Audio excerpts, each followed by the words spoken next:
Guys, what's up?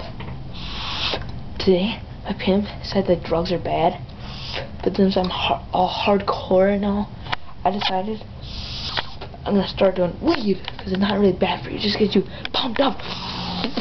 Oh no, I'm out of drugs. Okay, I know this guy who sells them. Let's go get them. Alright, let's go. Man, we going through the straight up ghettos, man. Look, there's my old hood. Look, that was my bed. Right on top of the washer. Not the dryer. The dryer's too preppy for me. Okay. Look, this is my homie now. Man, what up, dude? Man, what up? Wanna buy some pills? No, man, I want some green on me. Man, green is gonna cost you. Alright, how much? How much you got in your pocket? I don't know. A couple bucks. Will that cover it? Yeah, homie. Okay. Thanks for the green. Come on, guys. Let's go smoke. Peace out, dog. By the way, there's this up.